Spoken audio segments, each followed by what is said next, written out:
어르신의 건강과 행복을 위한 가장 든든한 보금자리를 만들어가는 케어스토리 대표 강성만 국장입니다. 2019년 12월 12일을 기점으로 노인 장기요양보험법이 개정이 되기 때문에 노인 장기요양보험법에 대해서 함께 한번 살펴보고자 이렇게 영상으로 여러분들과 함께하게 됐습니다.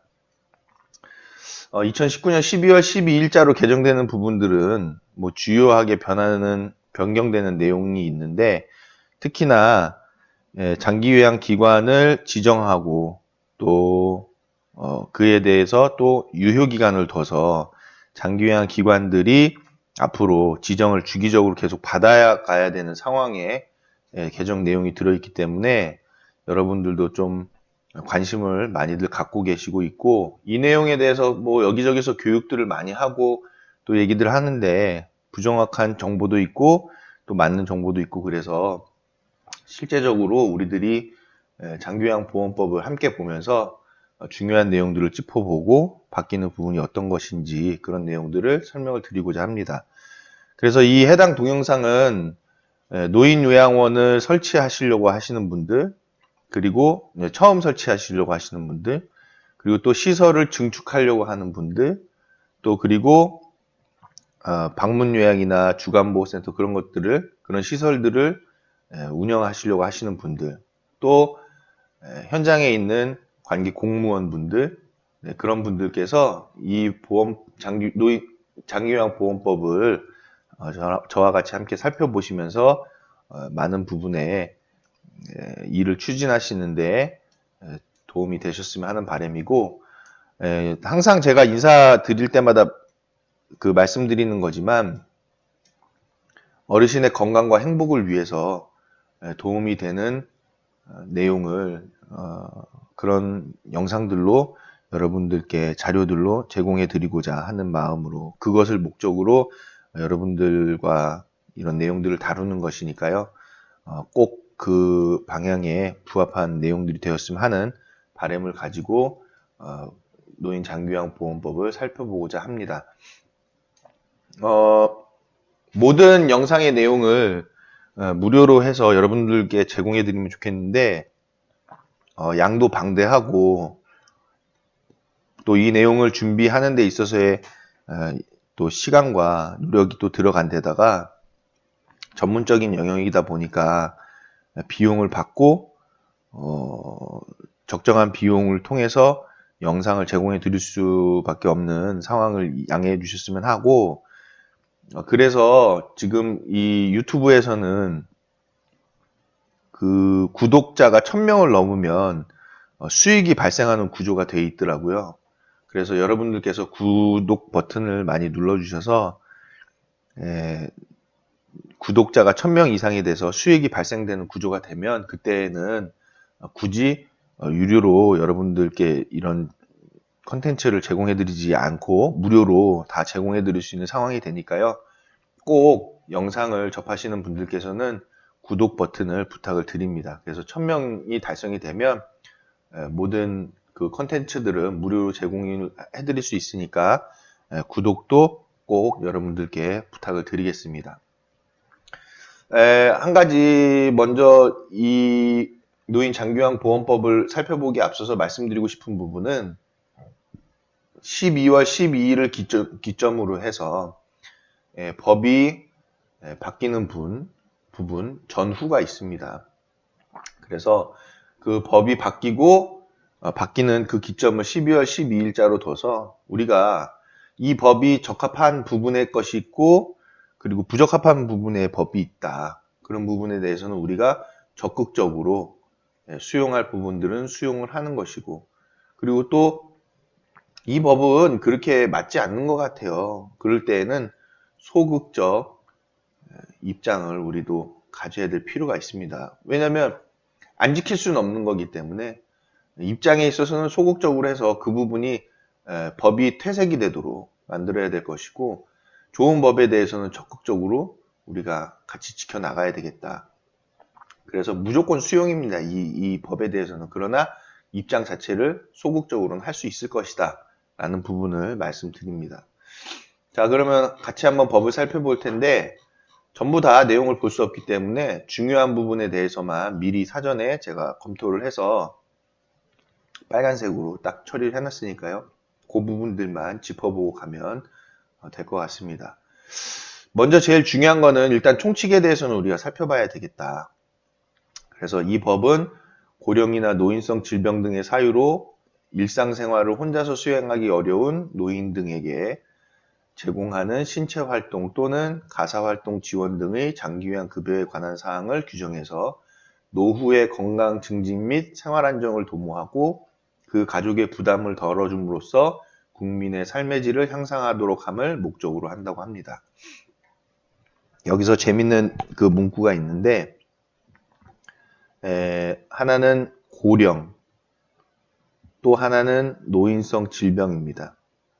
자, 그래서 이 법이 지금 보니까 고령이라고 했을 때에는 노인성 질병을 가지고 있는 고령자가 있고, 그리고 노인성 질병이 없는 또 고령자가 있습니다.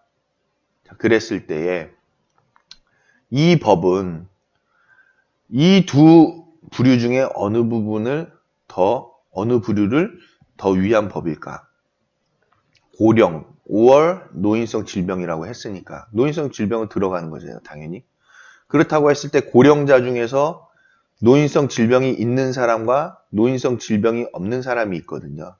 그럴 때에 이 고령에서 얘기하는 고령은 누구를 얘기하는 것이냐라는 거죠. 결국엔 다 통칭하는 거거든요. 그런데 이 노인장기요양보험법은 노인성 질병이 있는 분들의 부류에 방점이 돼 있다라는 거예요.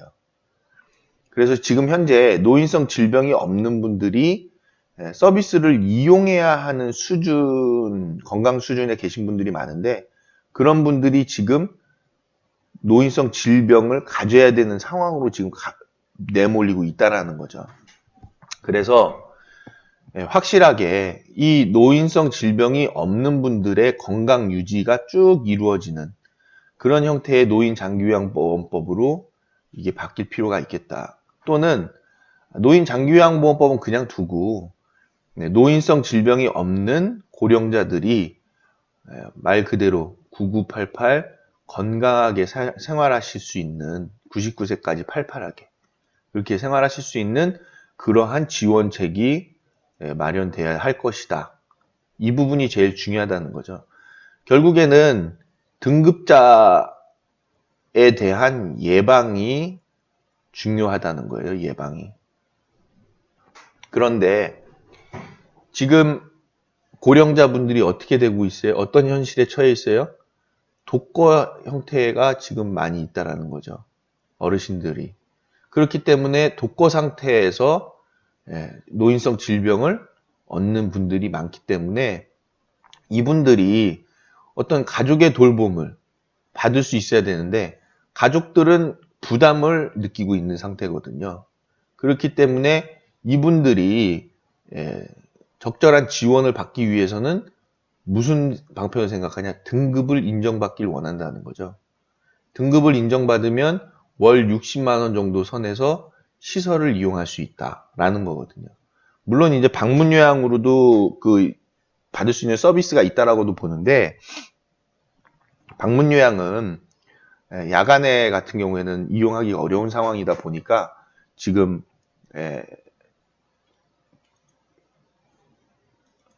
시설로만 지금 이용을 해야 되는 상황이 된다라는 거죠. 그래서 시설을 이용해야 되는 상황이신데 지금 시설을 이용하기에는 등급이 없어서 등급이 없기 때문에 시설 이용을 못 한다라는 거거든요. 그렇기 때문에 등급이 없으신 어르신들이 등급을 받고 싶어 하는 상황에 내몰리고 있다라는 거예요. 그래서 이러한 부분이 지금 이 노인장기요양보험법 때문에 일어나고 있는 일이다. 결국에는 이 노인장기요양보험법의 적용을 받지 않게끔 99세까지 팔팔하게 살 수 있는 그러한 지원책이 마련이 되지 않는 이상은 등급자에 대한 예방은 지금 어렵다라는 부분으로 판단이 되어지는 겁니다. 이 얘기는 뭐 몇 년도 넘었죠. 오래됐죠. 이 제도 시작할 때부터 지금 나왔던 그런 얘기들인데, 이거에 대해서 공감들은 하고 있지만 이 부분을 법적으로 실천할 수 있을 만한 그런 전문적인 안목을 갖고 있는 분들이 그렇게 많지 않다는 게 이제 아쉬운 거죠. 그래서 지금 요 고령에 대한 부분만 얘기를 해도 이런 내용이다. 그래서 그런 분들이 노인성 질병에 대한 사유 등으로 인해서 일상생활을 혼자서 수행하기 어려울 때, 그때 신체 활동이나 가사 활동을 지원해 준다라는 거죠. 그래서 노후의 건강 증진을 유지해야 되는 상황인데, 자, 재밌는 내용이 또 하나 있죠. 노후의 건강 증진이 이루어져야 되는데, 시설에 3에서 5등급자로 만약에 입소를 했다. 어르신이. 또는 2등급자로 입소를 했다고 쳐요. 문제는 뭐냐면 서비스를 받는 사람의 등급이 1등급으로 갈 때에 장기요양 급여 비용이 높아진다라는 맹점이 있는 거거든요. 그렇기 때문에 결국엔 뭐냐면은 1등급자가 많아야 시설의 예산이 풍족해진다. 또는 기관의 예산이 풍족해진다. 이런 분위기가 형성이 되는 거거든요. 그래서 이 법 자체가 갖고 있는 구조적인 문제로 인해서 노후의 건강 증진이 상당 부분 어려울 수도 있다라고도 볼 수 있는 거예요. 물론 100개의 시설 100%가 다 그렇다는 게 아니라 이 중에 단 1%라도 그런 상황에 그런 인식을 갖고 있는 시설이 있다고 하면 문제가 있는 거거든요. 그래서 이 부분에 대한 이론 논리적인 방편도 세워져야 될 것이다. 결국에는 뭐 이런 거잖아요. 어르신의 건강 상태에 따라서 등급을 주기 때문에 3에서 5등급자가 1등급으로 가는 것은 건강 상태에 따라서 자연스럽게 변하는 것이니까, 그러니까 뭐 3에서 5등급자가 1등급자로 내몰리는 건 아니다. 그리고 시설에서도 서비스를 적정하게 받고 있기 때문에 1등급자로 그렇게 내몰리는 상황은 아니다. 라는 논리로 얘기를 할 수 있는데, 그게 이제 사실이지만은 실제적으로 시설에서는 무슨 인식을 갖게 되냐면 1등급으로 갔을 때 지원금이 더 나온다라는 인식을 갖게 되는 거거든요. 인식 자체가 그렇게 성립한다는 거예요. 그래서 3에서 5등급자만 입소를 하고 있는 상황에서도 충분히 시설 운영이 될 수 있게끔 그에 대한 방편이 필요하다. 예를 들어서 인력 배치에 대한 부분을 다소 수정한다든지 이런 내용이 되는 거죠. 근데 노인복지법 자체가 2.5대 1, 3대 1 요런 내용, 뭐 치매 전담에 대해서는 2대 1 요런 수준을 딱 고정해서 유지하고 있기 때문에 이런 디테일한 내용들이 반영되기는 지금 어려운 상황이라는 거예요. 그래서 노후의 건강 증진을 목적으로 하고 있는데 지금 노후의 건강 증진이 실질적으로는 이 내용하고는 논리상 안 맞는 내용이다. 체계하고는. 총칙에서부터 지금 이런 난관에 부딪히는 법이 이 법이다라는 거죠. 그래서 개편이 필요합니다. 확실하게. 처음부터 검토가 필요하다라는 부분인데 이에 대한 검토를 못하는 거죠. 이미 다 해놨으니 지나가고 있는 상황이라서 이런 부분들을 바꿀 수가 없는 상황이 되는 거예요. 그러다 보니까 이제 뭐 법에 하나하나 뭐 세세한 요 밑에 나오는 그런 법들을 개정하는 지금 상황에 처해져 있다라는 것이죠. 어쨌든 지금 이 법이 총칙에서부터 말하고 있는 의도는 굉장히 좋은데 중요한 부분에 법령에 있어서의 어떤 개정이라든지 또는 추가적인 법령이 마련되지 않는다고 하면은 문제가 있다라고 볼 수밖에 없겠습니다. 자, 넘어가서 3조를 보면은 장기요양 급여 제공의 기본 원칙이 나오는데 장기요양 급여는 노인 등이 자신의 의사와 능력에 따라 최대한 자립적으로 일상생활을 수행할 수 있도록 제공하여야 한다 라는 기본 원칙인데, 여기서 얘기하는 최대한의 자립이라는 것이 꼭 뭐 집에서 혼자 생활한다, 그런 부분의 내용은 아니다라는 거죠. 일상생활 자체를 어디에서든지 자립적으로 할 수 있는 그런 내용이 되겠다. 2조에는 2항에는 장기요양급여는 노인 등의 심리상태, 생활환경과 노인 등 및 그 가족의 욕구 선택을 종합적으로 고려해서 필요한 범위 안에서 이를 적정하게 제공해야 한다는 것이고, 장기요양급여는 노인 등이 가족과 함께 생활하면서 가정에서 요양을 받는 재가급여를 우선적으로 제공한다는 겁니다. 그렇기 때문에 우리가 3에서 5등급자 어르신 같은 경우에는 재가급여만 먼저 나오죠. 그랬다가 시설 서비스가 필요한 상황이 판단이 되면 시설급여를 받는, 시설급여를 인정받게 되는 상황이 되어 있다, 체계가 되어 있다라고 되어 있는데, 저는 재가급여가 우선이라는 거는 물론 맞습니다. 우선적으로 재가급여를 할 수 있게끔 해야 하는데, 시설급여를 3에서 5등급에서도 바로 인정해 줄 수 있는 상황이 돼야 되겠다. 왜냐하면 필요에 의해서 지금 이 서비스를 받는 거고 하는 거기 때문에, 3에서 5등급자 그 보호자 중에서 시설급여가 필요한 사람들에 대해서는 지금 뭐 치매나 그런 부분이 인정됐을 때에만 3에서 5등급자도 시설급여를 준다라는 그런 내부 규칙을 가지고 하고 있는데, 이 부분은 맞지가 않다. 그래서 3에서 5등급자도 등급을 받으면 시설급여를 무조건 받을 수 있는 쪽으로 열어주는 것이 맞겠다라고 저는 이제 보고 있고요. 기본 원칙 중에서 재가급여를 우선 원칙으로 한다라는 말은 이게 이제 고려장을 예방하겠다라는 의미거든요. 그래서 고려장을 예방한다는 취지에 있어서는 이 부분으로 가는 것이 아니고요. 지금 등급을 받기 전에 그 어르신들이 적정한 서비스를 받을 수 있도록 해야 되겠다라는 것이죠. 그래서 지금 이미 이 내용은 서비스화 됐기 때문에 이걸 고려장으로 보는 시각 자체를 갖는다는 것은 굉장히 구시대적이다라는 거예요. 더 이상은 이 제도를 가지고 고려장이다, 뭐 이런 식의 시각을 갖는 것이 아니라 노후를 좀 더 윤택하게 보낼 수 있는 그런 제도적인 지원책이다라고 봐야 한다는 거죠. 그래서 아예 이 기본 원칙상에서도 재가급여를 우선적으로 제공한다는 말도 이제는 빼야 될 상황이다라는 거예요. 그리고 대신에 등급이 없는 분들이 등급 없는 상태에서 오래 지속적으로 생활할 수 있는 그런 지원이 지금 마련이 되어야 한다라는 거죠. 그거를 통해서 어르신들이 등급자로서 인정받게 되는 거를 예방시켜야겠다라는 겁니다.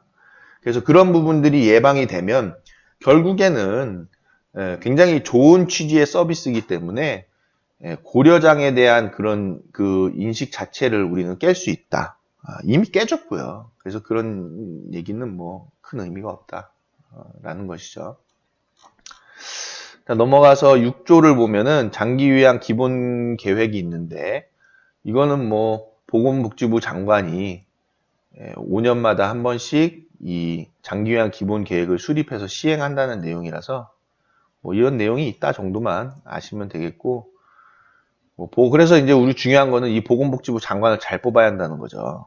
보건복지부 장관이 어떤 복지에 대한 노하우도 없는 그런 사람일 경우에는 그냥 5년 단위의 계획이 망한다라고 볼 수 있는 거죠. 그래서 보건복지부 장관을 잘 뽑아야겠다. 근데 우리나라는 뭐 보건복지부 장관이 일하나요?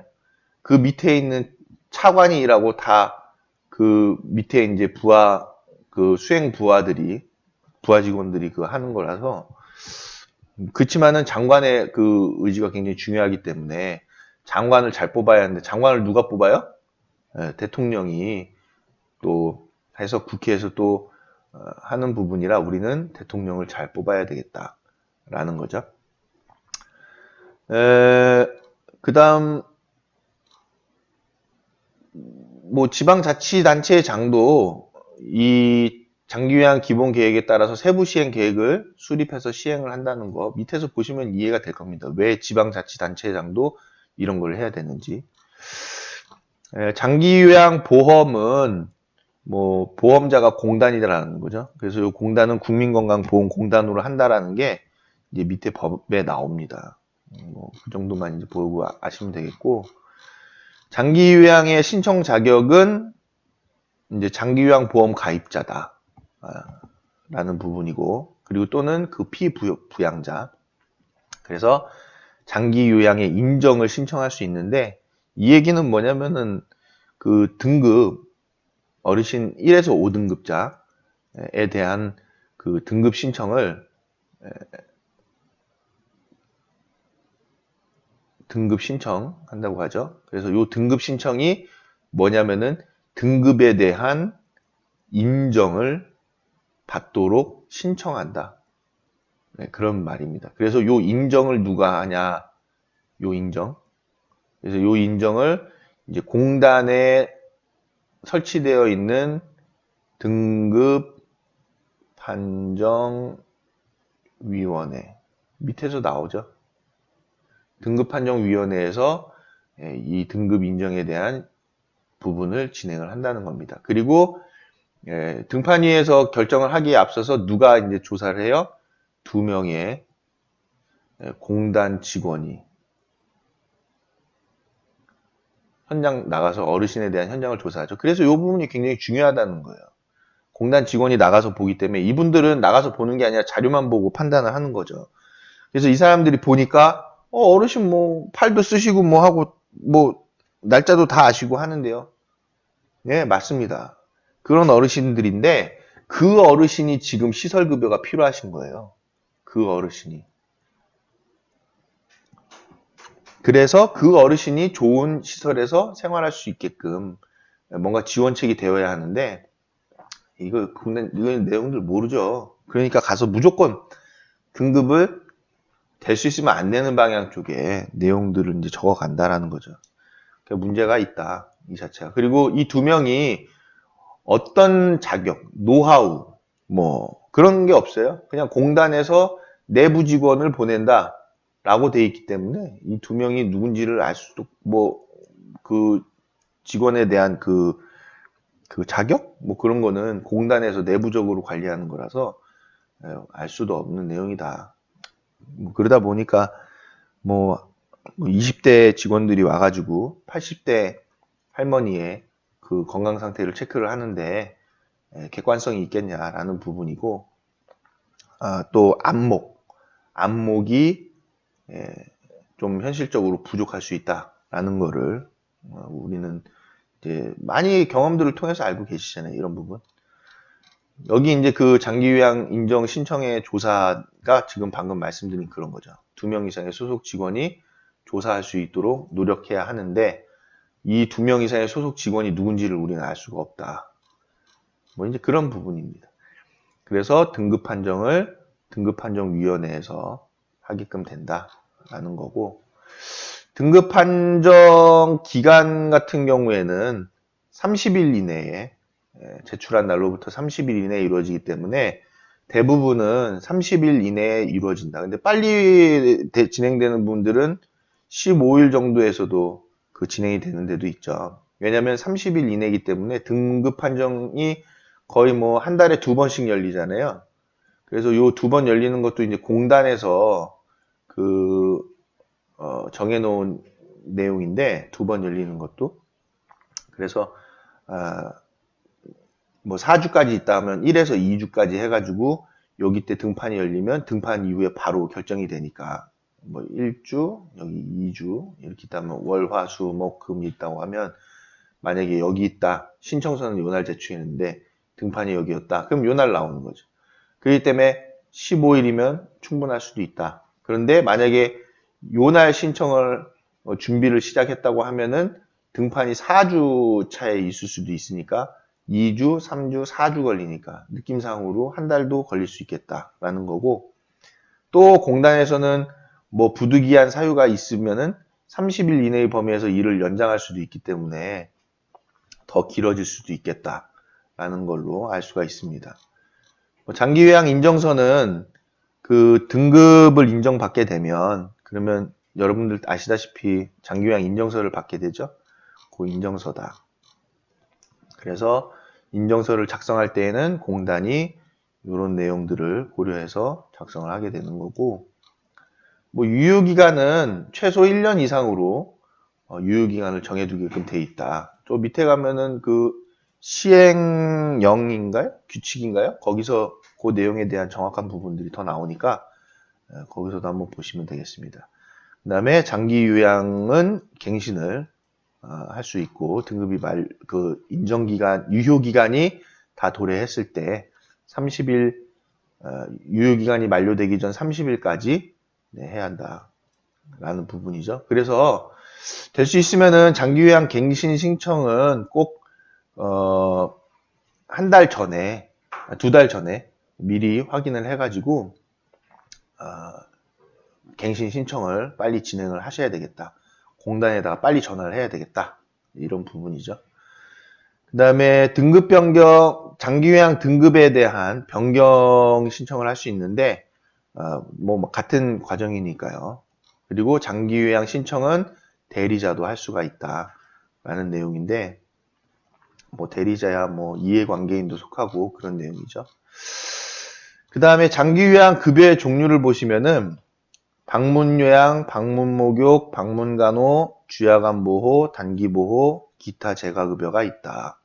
그리고 시설급여, 그 다음 특별현금급여, 그 다음 특례요양비, 요양병원, 간병비가 있다. 이 중에서 재가급여가 요 내용들이고, 기타 재가급여는 뭐 그런 내용 있다는 거, 우리 뭐 복지용구 같은 거. 그 다음에 시설급여는 요양원에서 받는 서비스, 그리고 특별 현금으로 지급하는 거는 가족요양비, 가족 장기요양급여에 해당하는 부분이죠. 그리고 특례요양비, 특례 장기요양급여도 있고, 요양병원에다가 지급하는 요양병원 장기요양급여도 있겠다. 가족요양비는 다음 각 호의 어느 하나에 해당하는 수급자가 가족 등으로부터 방문요양에 상당한 장기요양급여를 받은 때에 해당 수급자에게 가족요양비를 지급할 수 있다는 거죠. 수급자라는 건 어르신을 얘기하는 겁니다. 그래서 도서, 벽지 등 장기요양 기관이 현저히 부족한 지역일 때, 그 다음 천재지변이나 천재지변 나야 할 수 있다는 거죠. 가족 요양은. 그 다음에 신체, 정신 또는 성격 등 문제가 있어서 가족으로부터 장기 요양을 받아야 하는 그런 내용일 때 가족 요양비를 지급할 수 있다는 건데, 저는 이거 위에서 재가급여 서비스 위주라고 했으면 이 내용이 굉장히 중요하다고 보는 거거든요. 가족이 어르신을 모실 수 있는 상황을 많이 제공을 해야 한다는 거예요. 근데 저는 제가 주장하는 바는 여러분 지난번에도 설명드렸지만 공단 있고 시설 있고 보호자가 있다. 저는 돈을 보호자가 시설에 또는 기관을 이용한다고 하면 공단에서 돈은 이쪽으로 지급해야 한다고 봅니다. 그래서 보호자분이 그 비용을 받아서 시설에다 납부를 해야 되겠다라는 거죠. 그래서 가족요양비도 최대한 이 내용이 많이 규제가 좀 풀어져서 대부분의 보호자들이 집에서 어르신을 모실 수 있는 상황이 돼야 되겠다라는 거예요. 그래야지만이 어르신을 가족들이 많이 모시려고 하는 문화가 좀 형성이 되는데, 그러면 저한테 이렇게 말씀하시겠죠. 그러면은 가정에서 모시는 서비스 수준이 낮는데 집에서 어르신을 모시냐, 부담도 되고 있는데, 그래서 어르신이 적절히 서비스를 못 받게 된다. 그렇게 말씀하시는 분들이 있거든요. 그러면은 가정에서 재가급여 원칙으로 왜 합니까? 그리고 가정적인 분위기, 요런 내용 뭐하러 얘기하나요? 시설적인 분위기로 가야지. 그래서 그 말은 의미가 없다. 예. 집에서도 충분히 어르신 모실 수 있는 상황들이 있는 분들은 집에서 모시는 거거든요. 될 수 있으면 집에서 모시는 방향으로 가야 되는 거거든요. 가족들이. 대신에 보호자가 그 비용을 받아서 기타 필요한 부분에 대해서는 시설에다가 의뢰를 해야 한다. 기관에다가. 방문 요양을 하든 뭐 더 지원을 하든 그렇게 가야 되겠죠. 그래서 공단에서 시설이나 기관으로 지급되는 비용은 요게 이제 끊어져야 되는 상황이다. 저는 이렇게 보고 있어요. 그래야 가게에서도 어르신을 모실 수 있는 상황들이 더 많아진다라는 거죠. 근데 지금 여기 보시다시피 가족요양비는 이거를 뭐 그냥 솔직하게 얘기하면은 허울 뿐이다 라고 말씀드릴 수 있어요. 도서벽지에서만 해당하는 거 아닙니까? 그리고 천재지변 나야 된다잖아요. 천재지변 없으면 가족이 요양시키지 말아라. 지금 그 얘기 아니에요? 네. 그래서 문제가 있다 라는 거죠. 자, 제25조 보면은 특례요양비라는 게 있는데, 공단은 수급자가 어르신이 장기요양기관이 아닌 노인요양시설 등의 기관 또는 시설에서 재가급여 또는 시설급여에 상당한 장기요양급여를 받은 경우 대통령령으로 정하는 기준에 따라 해당 장기요양급여 비용의 일부를 해당 수급자에게 어르신에게 지급하는 거죠. 특례요양비로 지급할 수 있다. 이렇게 되어 있어요. 지금 보면 여기서 보시면 장기요양기관이 아닌 거거든요. 그죠? 그렇기 때문에 저는 이 부분에 대해서 지금 조금 생각을 해보는 건데, 장기요양기관이 아닌 노인요양시설을 한다. 지금 개정이 지금 2019년 1월 15일이에요. 그죠? 그러면 장기요양기관이 아닌 노인요양시설은 지정을 안 받은 노인요양시설을 얘기하는 거거든요. 그냥 노인복지법에 의해서만 설치를 한. 그러면 그런 시설들은 수급자에게 지금 지급을 하는 겁니다. 수급자에게. 어르신께 직접 지급을 하는 거죠. 특례요양비로. 이 얘기는 뭐냐면은 앞으로 장기요양기관 지정을 못 받는 데들이 생긴다 이거거든요. 그래서 수준이 떨어지는 노인요양시설에 대해서는 장기요양기관이 아니기 때문에 요 시설에다 돈 안 준다는 거예요. 그리고 수급자에게 장기요양급여 비용의 일부를 주는 겁니다. 한마디로 공단에서 인정하는 시설에 대한 또 지자체에서 장기요양기관으로 지정한 시설에 대해서만 전액을 지급하겠다라는 거고, 만약에 그런 시설이 아닌 다른 시설을 이용하면 전액을 다 시설에다 주는 것이 아니라 일부 금액만 수급자에게 줘서 수준 낮은 시설을 이용하니 요 금액만 그 시설에다 주쇼라는 거죠. 그 나머지 금액, 예를 들어서 그 노인요양시설, 장기요양기관이 아닌 노인요양시설에서 비용을 200만 원이라고 했단 말이에요. 그럼 200만 원인데 공단에서 100만 원만 주는 거죠. 그러면 나머지 100만 원은 거기에 어르신을 모신 수급자 본인에게도 책임이 있으니 그 금액만, 그 나머지 금액은 보호자가 내십시오 하는 내용이거든요.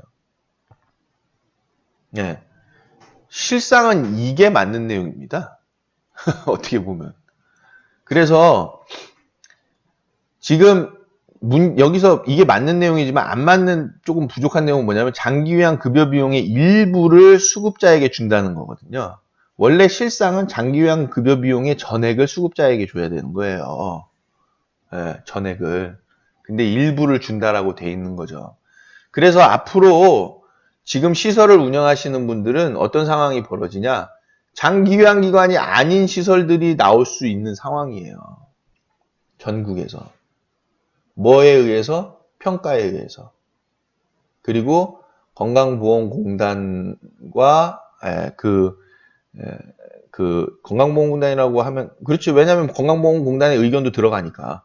그래서 건강보험공단의 의견, 그리고 지정을 해주는 그 위원들, 이제 위원회가 밑에서 나오는데, 그분들에 의해서 지정을 못 받는 기관들은 이제 장기요양 급여 비용의 일부만 수급자에게 받는다는 거예요. 제가 보기에 이 법 생기면 지금 아마 복지부에서는 무슨 생각을 한 거냐면은 수급자 분들이 일부만 지금 비용을 지급하게 되면 둘 중에 하나예요. 장기요양 급여 비용의 일부만 받기 때문에 이 시설, 장기요양 기관이 아닌 시설은 적은 돈을 받아서 운영하니까 퇴보할 수밖에 없는 거거든요. 그리고 그러면 적은 돈을 받게 되니까 비용을 더 추가적으로 보호자한테 받으려고 하니까 보호자한테 받게 되면은 이 수급자분들이 시설을 옮긴다는 거거든요. 결국에는 장기요양 기관으로 지정을 받게끔 노력을 할 수밖에 없는 상황에 놓여진다는 거예요. 이 법이 말하는 건 그런 겁니다. 근데 실제로는 이렇게 돌아가야 되는 게 맞는 거죠. 그냥 공단은 수급자가 노인요양시설들이 기관에다가 그냥 장기요양 급여 비용의 전액을 해당 수급자한테 줘서 해당 수급자가 시설에다 지급하게끔 가야 되는 것이 맞는 건데 지금 이제 이런 식으로 법을 이제 바꿔서 요게 이제 시행이 된다라는 겁니다. 그리고 장기요양 급여가 인정되는 기간 또는 시설의 범위, 특례 요양비의 지급 절차, 그 밖에 필요한 사항은 보건복지부를 0으로 정하기 때문에 이제 그 장기요양 급여가 인정되는 기관이나 시설의 범위나 그런 것들이 별도로 이제 그 기준이 나온다라는 부분입니다. 자, 그 다음에 또 26조를 보면 공단은 수급자가 의료법에 따른 요양병원에 입원한 때에 그 장기요양 등급이 있으신 분들이 요양병원에 입원을 하면 대통령령으로 정하는 기준에 따라서 장기 요양에 사용되는 비용의 일부를 요양병원 간병비로 지급을 해주게 된다라는 것입니다. 그래서 이 부분도 있다는 점 아시면 되겠죠. 그리고 이 장기요양 급여의 제공에 대한 내용인데 이제부터는 수급자가 장기요양 인정서 및 표준장기요양 이용계획서를 제시하지 못하는 때에 장기요양 기관은 공단에 전화나 인터넷 등을 통해서 그 자격을 확인할 수 있게끔 신설이 됐습니다. 예전에는 공단에 전화해서 어르신 등급이 몇 등급이냐, 뭐 어르신 지금 인정기간이 어떻게 되는지 그런 거 전화로 물어보면 그 보호자한테만 할 수 있다고 무조건 전화를 끊는 참 그랬죠. 그랬는데 지금은 전화나 인터넷으로 확인할 수 있게끔 해드린다고 하니까 잘 된 것 같습니다. 그리고 장기요양 기관은 제3항에 따라 수급자가 제시한 장기요양 인정서와 표준장기요양 이용계획서를 바탕으로 장기요양 급여 제공 계획서를 작성해야 되죠. 그래서 수급자의 동의를 받아서 그 내용을 공단에 통보해야 됩니다. 인터넷으로. 이거 현실적이래. 실효성에 대한 부분은 검증을 해야 됩니다. 이거. 예전부터 법이 이렇게 돼 있었지만 이거 실효성 아는 사람 누구 있을까요? 대한민국에? 공단밖에 없을 거예요. 공단에서 지금 이 내용 이렇게 이제 진행을 되는 거고 공단이 주체에 서 있기 때문에 자, 표준장기 요양 이용 계획서의 실효성 여부를 좀 따져봐야 할 필요가 있다라는 거예요. 지금 표준장기 요양 이용 계획서 공단에서 발부를 하잖아요. 이 내용을 공단에서 이제 그 어르신 그 등급 인정을 받으면 표준장기 요양 이용 계획서가 나오는데 표준장기 요양 이용 계획서를 바탕으로 이 급여 제공 계획서를 작성을 하죠. 작성을 하는데 만약에 내용이 좀 다르다. 내용이 다르면 골치 아파집니다. 일 많아지죠, 이제 시설은. 그래서 될 수 있으면 똑같이 가려고 하죠. 두 개의 내용을. 시설에서는. 자, 그리고 만약에 어르신 상태가 바뀌었어요. 어르신 상태가 바뀌어서 화장실 이동 도움을 안 해도 되는 상황이다. 또는 더 해야 되는 상황이다라고 하면 급여 제공 계획서를 다시 짜죠. 다시 써서 공단에 통보합니다. 그러면 또 변경된 거를 또 적용을 해야 되겠죠. 그러면 일이 이제 2배로 많아지는 거죠. 수가는 똑같은데 일은 더 해야 되고 그거 어떻게 해야 합니까? 그리고 처음에 표준장기 요양 이용 계획서 발부가 됐을 때 어르신 상태하고 안 맞는 내용도 많죠. 그래서 이 표준장기 요양 이용 계획서가 계획서라는 그 의미는 굉장히 좋은데 굉장히 실효성적인 부분에 있어서는 100점을 다 줄 수는 없는 상태다.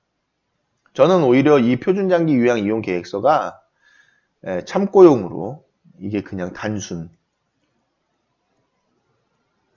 참고용으로 이루어지는 거고 이 급여 제공 계획서가 이게 시설에서 항목별로 뭐 횟수 뭐 이런 걸 체크하는 게 아니라 대분류의 체크만 이루어져야 한다. 일단은 대분류의 체크 첫 번째 이루어지고 그 다음에 중분류 한 번 더 이루어지는 거죠.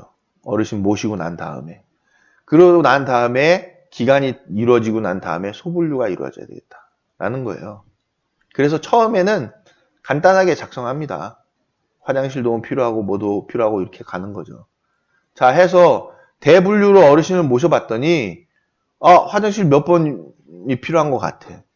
체크하니까 급여 제공 기록지에 어르신 상황을 보니까 그럼 이 중분류로 다시 조금 세부화 시키겠죠?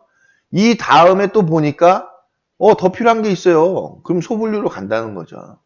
그래서 시설에서 급여 제공 계획서를 작성해서 관리해야 될 부분이지 공단에서 지금 시설 와가지고 공단에서 어르신 보러 몇 번이나 옵니까? 시설에서 어르신 보는 사람은 얼마나 보겠어요? 비교가 됩니까? 지금 내용이? 비교가 안 돼요. 시설은 24시간 어르신 계속 보고 있고 공단은 기껏해야 한 달에 뭐 2달에 한 번 아닙니까? 그리고 와서 뭐 오래 보고 가요? 오래 뵙고 가지도 않잖아요. 인사만 하고 가잖아요. 그런 내용을 가지고서 지금 공단에서 이거를 관리하기 때문에 표준장기 요양 이용계획서를 바탕으로